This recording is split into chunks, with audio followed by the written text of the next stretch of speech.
Hello, Saints. I'm looking at Mark chapter 3 and 4.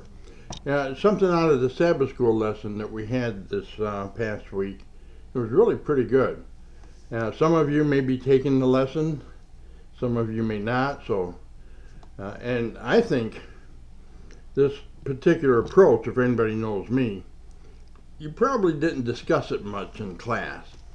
You see, Mark 3 ends with this interesting story. I'm going to read it here. Mark chapter 4 begins in verse 31.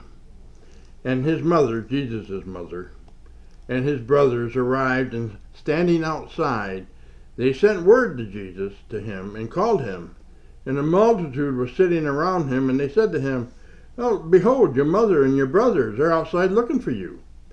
And answering them, he said, "Who are my mother and my brothers?" And looking about at those who were sitting around him, he said, "Behold, my mother and my brothers. For whoever does the will of God, he is my brother and sister and mother." This is the beginning of the second part, which was last week's lesson. Mark 4, verse 1 through 34. And it dealt with the outsiders and the insiders. I know the lesson was simply called parables, which was kind of confusing. Even though it was about parables, it was really missing the point of what it was. It wasn't just a collection of nice parables to read. There was a story about it. And the lesson seemed to focus on the parable of the sower and treated the other two at the end kind of as side issues. And they really missed the point here, I think. This whole section in chapter 4 is really dealing with the question of the outsiders and the insiders.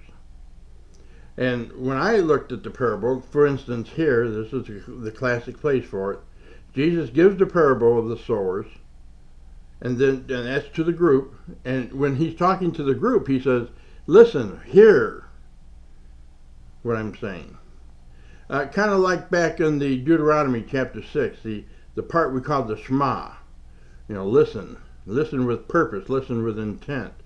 Now, Shema Israel, Yehovah Eloheinu, Yehovah Echad. That's, hear, O Israel, Yehovah is God, Yehovah is one. Very important thing for them to pick up and notice. Same thing here. Jesus is telling them, listen, pay attention. And then after he's done, everybody leaves and goes home. But his disciples, and not just the apostles, the 12, his disciples press in. And they ask him to tell them what the parable means.